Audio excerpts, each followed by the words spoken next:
મહાત્મા જ્યોતિરાવ ફૂલે અને એમના પત્ની સાવિત્રીબાઈ ફૂલે એ કોણ હતા, એમના વિચારો શું હતા અને એ કેવા પ્રકારે કામ કરતા હતા એની થોડી વાત આપણે કરીએ. તો મહાત્મા જ્યોતિરાવ ફૂલે છે એમનો જન્મ છે 11 એપ્રિલ 1827 ના રોજ થયો હતો અને એમનું અવસાન છે એ 28 નવેમ્બર 1890 ની અંદર થયું હતું. અને એમના પત્ની છે સાવિત્રીબાઈ ફૂલે, એમનો જન્મ છે 3 જાન્યુઆરી 1831 ના રોજ થયો હતો અને એમનું અવસાન છે એ 10 માર્ચ 1897 ના રોજ થયો હતો. આ બંને દંપતીએ ખૂબ મોટા કાર્યો કર્યા છે, ખૂબ સમાજમાં સારા એવા કામ કર્યા છે અને એમનું સામાજિક ક્ષેત્રે ખૂબ મોટું પ્રદાન છે. એ બંને દંપતીએ છે એ જાતિ લિંગના આધારે થતા અન્યાય સામે અવાજ ઉઠાવ્યો અને એટલું જ નહીં, 21 વર્ષની ઉંમરે તો એમને એટલે કે લગભગ 1848 ના રોજ શૂદ્રો અને અતિશૂદ્રો એમના માટે થઈને એક કન્યા શાળાની શરૂઆત કરી અને કન્યાઓ એટલે કે બાળકીઓ છોકરીઓને ભણાવવા માટે થઈને શાળા ખોલી અને છોકરીઓને ભણાવવાનું શરૂ કર્યું. ત્યાર પછી એમને એમના પિતા છે એટલે કે મહાત્મા જ્યોતિરાવ ફૂલે છે, એમના પિતા ગોવિંદરાવ ફૂલે, એમની સાથે આ બાબતે ઝઘડો થયો અને ઝઘડાને કારણે થઈને પછી 1849 એમને પોતાનું ઘર છોડી દીધું અને પછી આ રીતે સામાજિક કાર્યોમાં અને સામાજિક સેવામાં બંને દંપતી છે એ લાગી જાય છે. 1851 પુણેમાં એમને પાછી કન્યા શાળા સ્થાપી. 1852 એમને પૂનાની અંદર લાઇબ્રેરીની સ્થાપના કરી. ત્યાર પછી 1855 એમને રાત્રિ શાળા શરૂ કરી. એનું કારણ એ છે કે દિવસમાં લોકો છે એ કામે જતા હોય, દિવસે ક્યારેક ભણવા ન આવી શકે, એટલા માટે થઈને એમને રાતના સમયે એ રાત્રિ શાળાની શરૂઆત કરી. 1863 એમને બાળ હત્યા પ્રતિબંધક ગૃહની સ્થાપના કરી. 1868 એમને પોતાના ઘરનો જે કૂવો હતો એ શૂદ્રો માટે ખોલી આપ્યો, એટલે કે એ એમને વાપરવા માટે થઈને છૂટ આપી. 1869 એમને બ્રાહ્મણો કી ચાલાકી એવું એક પુસ્તક લખ્યું. 1873 એમને સત્યશોધક નામની સભા છે એની સ્થાપના કરી છે. મહાત્મા જ્યોતિરાવ ફૂલેએ કેટલાક પુસ્તકો લખ્યા છે. એ પુસ્તકોની અંદર એમને અતિ શોષિત, પીડિત, દલિત આવા જે નિમ્ન વર્ગના લોકો છે એ લોકોને જે પરિસ્થિતિ છે એનું પ્રદર્શન અથવા તો એનું જે સામાજિક વાસ્તવ છે એને દર્શાવવા માટે થઈને ઘણા બધા સારા એવા પુસ્તકો લખ્યા છે. એમના પુસ્તકોમાં જોઈએ તો 1855 શિક્ષણના મહત્વ અંગેનું જે નાટક તૃતીય રત્ન એ લખ્યું છે.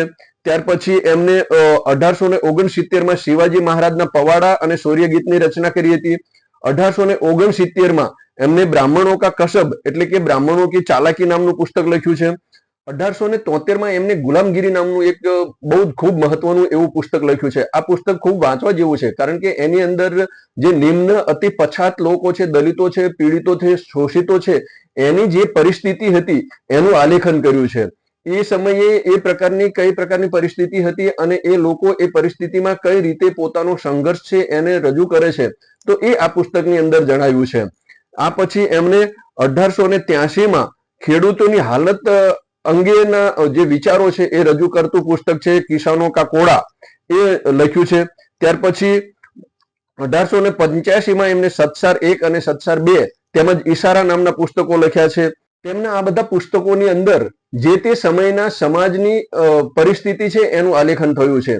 એ સમયે એ સમાજ કયા પ્રકારનો હતો, એટલે કે ઉચ્ચ વર્ગ છે એ નિમ્ન વર્ગને કેવી રીતે શોષણ કરતો હતો અને એ નિમ્ન વર્ગ છે એને કેવા પ્રકારના સંઘર્ષમાંથી પસાર થવાનું થતું હતું એનું આલેખન છે. આ ઉપરાંત એ સમયના ખેડૂતો છે એ શાહુકારો અને જમીનદારો છે એના કર્જના બોજ તળે કઈ રીતે દબાયેલા હતા અને એમાંથી એમને કઈ રીતે મુક્ત કરી શકાય એનું પણ એ પુસ્તકોની અંદર આલેખન છે. સ્ત્રીઓની સ્થિતિ શું હતી, એ સમયે સ્ત્રીઓ કઈ રીતે રહેતી હતી, એમની રહેણી કહેણી કઈ રીતની હતી અને એમનો વિકાસ કરવા માટે થઈને એમને આગળ લાવવા માટે થઈને કેવા પ્રયત્નો કર્યા છે એનું તમામ પુસ્તકો છે એની અંદર જુદી જુદી રીતે આલેખન કરવામાં આવ્યું છે. તો આવા જુદા જુદા સમાજના પ્રશ્નો છે, જે સમાજની એ સમયની પરિસ્થિતિ છે, એ સમયના સમાજ છે એની સમસ્યાઓ છે, મુશ્કેલીઓ છે, એ બધાનું આલેખન છે એમના આ પુસ્તકોની અંદર દર્શાવવામાં આવ્યું છે, આલેખન કરવામાં આવ્યું છે.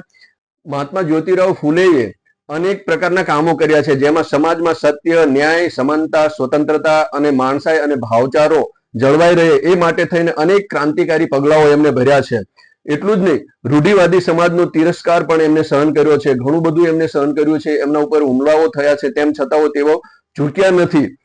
આ ફૂલે દંપતીએ મહિલા શિક્ષણ, બાળ વિવાહ, વિધવા પુનર્વિવાહ, જાતિ વ્યવસ્થાની સમાપ્તિ, છૂઆછૂત નિવારણ, ધાર્મિક પાખંડ, અંધશ્રદ્ધાનું નિવારણ, ભેદભાવપૂર્ણ જાતિ લિંગ ભેદભાવની સમાપ્તિ, ધાર્મિક વાડાબંધીઓ, ગરીબોનું શોષણ, સામાજિક વિષમતાઓ, અજ્ઞાનતાઓ, અંધશ્રદ્ધાઓ વગેરે ક્ષેત્રે અનેક પ્રકારનું કામ કર્યું છે.